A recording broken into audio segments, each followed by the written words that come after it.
السلام عليكم البنات، عيدكم مبارك، كل عام وانتم بخير. مرحبا بكم في قناتي بنة الزمان مع ايمان.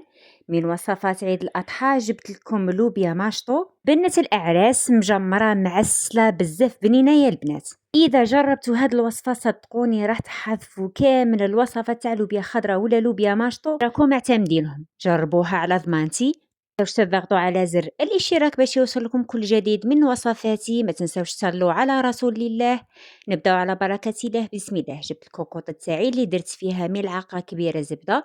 تقدروا تضيفوا شوية زيت. اذا كان اللحم تاعكم مشحم ديروا ملعقة صغيرة نتاع الزبدة. الكميه نتاع اللحم ما كانش كميه محدده، نتوما على حساب ما يتوفر عندكم. كما تعرفوا اللوبيا ماشطو ولا لوبيا خضراء جايه صامته وهي تبغي اللحم، وهذاك هو اللي يبننها. جبت انا اللحم تاعي، وهذه هي الخطوه مهمه يا البنات. على نار هاديه في هذه المرحله بدو تقلبوا اللحم تاعكم حتى يبدي يتبدل اللون تاعه، ماشي غير لا طاب، غير يدينا لون ذهبي كما شفتوا بهذا الشكل. قد ما زدنا قلينا راح يتبدل اللون تاعه. هذا هو يا البنات سر البنه، لازم اللحم يتقلى في الزيت ولا في الزبده. جبت انا 3 فصوصه تاع الثوم. تقدروا تضيفوا البصل في هذا الوصفه، انا ما درتش البصل وجات بنينه عسل يا البنات. جبت كميه من اللوبيا ماشطو، كنت غسلتها مليح وقطعتها. واللوبيا ماشطو على حساب افراد العائله تاعك. انا درت كميه وكملت نقلي في هذه المرحله واحد الدقيقه حتى لدقيقتين. جبت انا حبه من الطماطم الصغيره اللي كنت قسمتها على زوج، وتقدروا ما تقسموهاش، تقدروا ديروها حبه. درت مرشه من الملح. حظوا البنات رواحكم من الملح، اللوبيا خضراء ديجا تتحسس للملح. درت انا كميه صغيره.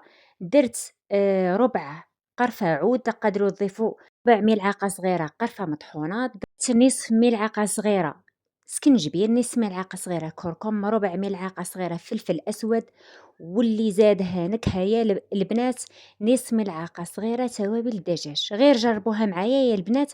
التابل تاع الدجاج عطاه واحد البنه رهيبه لهاد اللوبيا خضراء يا البنات، عطاه بنه الاعراس. غير جربوه ومستحيل راح تندموا عليه.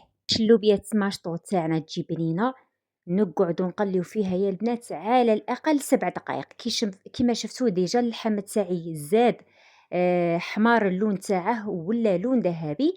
ولازم نقلوها حتى تطلق لاصوص تاعها كما شفتوا بهذا الشكل. انا قربت لكم باش تشوفوها. كي تشوفوها طلقت مليح لاصوص واحد 7 دقائق وانتم تقليو، ضيفوا نصف كاس ماء سخون. كما شفتوا يا ربي درت كميه قليله، ما نحتاجوش فيها الماء بزاف. لوبيا الماشطو واللحم تاعنا راح يطلق الكميه تاع الماء نتاعه. اذا بغيتو تضاعفوا الماء تقدروا ديروا كاس حتى كاس ونص تاع الماء. اذا خفتوا ولا لا كوكوطه تاعكم كانت تنشف تقدروا تضيفوا كاس نتاع الماء يا البنات. هنا في هذه المرحله نغطي عليها، نخليها على نار هاديه. كي تبدي تصفر خلوها على نار هاديه مده ساعه كامله. وتقدروا طيبوا اللحم قبل ومن بعد طيبوا اللوبيا ماشطو تاعكم اذا ما بغيتوهاش طيب بزاف. بعد ما طابت يا البنات انا خليتها ساعه كامله. اللحم تاعي جا طايب زبده، لاصوص هذيك جات خاثره. راح نحط لكم في الطبسي باش تشوفوها كيفاش جات من الداخل.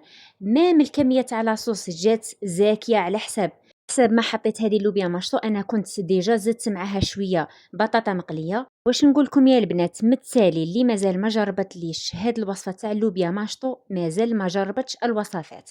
جربوها وراني متاكده راح تدعوا لي. اللحم كما راكم تشوفوا جا طايب زبده. اذا طيبتوا هاد الوصفه في كوكوط مينوت راح تدي لكم يا ربي 40 دقيقه، راح تديكم قل من ساعه. كما تعرفوا الكوكوط مينوت ما تنشفش الماء. إذا جربتوها الوصفات عيد الأضحى غير خلوا لي رأيكم في التعليقات. مع السلامة، إلى فيديو آخر بإذن الله.